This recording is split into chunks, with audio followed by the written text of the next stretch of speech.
Битва за Ленинград является одной из самых значительных военных операций в истории Великой Отечественной войны. Она имела большое политическое и военно-стратегическое значение и оказала влияние на ход военных действий на других участках Советско-Германского фронта. Героическая оборона города, оказавшегося в кольце блокады, вошла в историю как пример самоотверженности и мужества, стойкости и патриотизма миллионов советских людей, среди которых были представители всех национальностей огромной страны.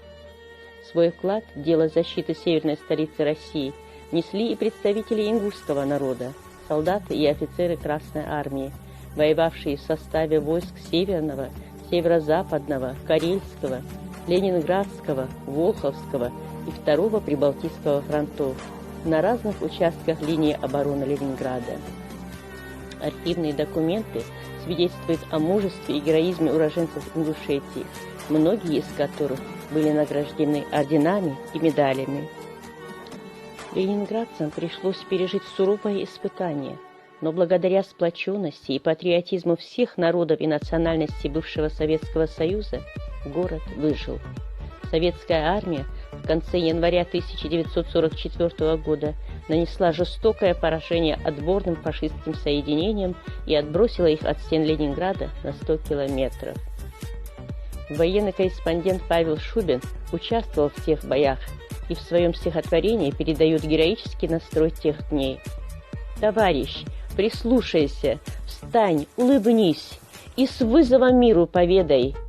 За город сражаемся мы не одни, и это уже победа. Мы знаем, нам горькие выпали дни, грозят небывалые беды. Но Родина с нами, и мы не одни, и нашею будет победа». Всех, кто защищал Ленинград, перечислить очень сложно.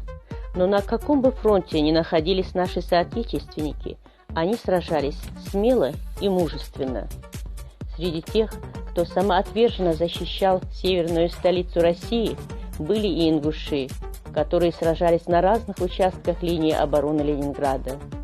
Одним из них является Гандаров Султан Гайрбекович, уроженец селения Мужичи Сунжинского района. Султан Гайрбекович Гандаров родился в 1912 году в крестьянской семье в селении Мужичи.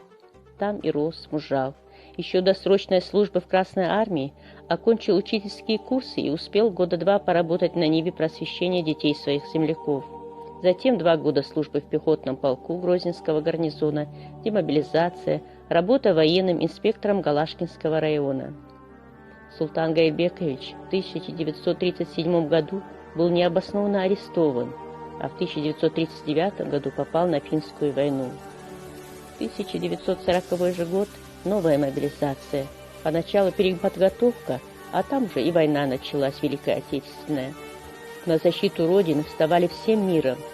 В ноябре 1940 года он был зачислен в 128-й стрелковый полк, был командиром стрелкового отделения по декабрь 1943 года. И в первых ратных рядах был стрелок Султан Гандаров и его родной брат Сулымбек.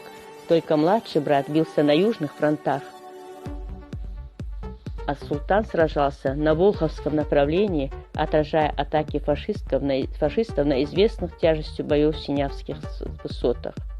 Султан Гайрбекович не любил вспоминать войну, но в редких беседах с близкими рассказывал о самых тяжелых военных буднях, описывал моменты боя, когда под шквальным огнем они шли на одной из высот Синявских гор в атаку, и было солдат огромное количество. А когда прозвучала команда отступать, оглянувшись, увидел несколько уцелевших солдат. И так наступали до тех пор, пока не захватили высоту. После первого ранения в ногу отлежался в госпитале и снова на фронт, а уж второе ранение в марте 43-го было очень серьезным. Осколком мины, под обстрелом которых приходилось порой по 2 суток лежать на морозе и заснеженных воронках, вырвало глаз, сделала сержанта Гандарова инвалидом 2-й группы. После долгого выздоровления в тыловой Вологде он вновь попадает в родное село. Далее работа в военкомате и уж потом Всем печально известное, унизительное и трагическое выселение врагов народа, целого ингушского народа. Тем не менее, прилежно и там продолжал он трудиться в МТС.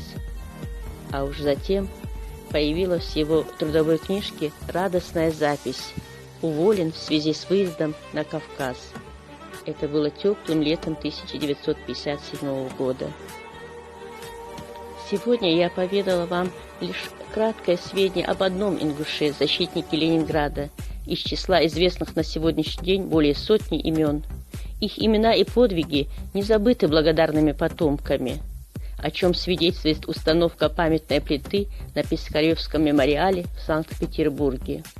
Мужество и доблесть славных защитников Ленинграда и жителей Ленинграда навсегда останутся в благодарной памяти нашего и грядущего поколения.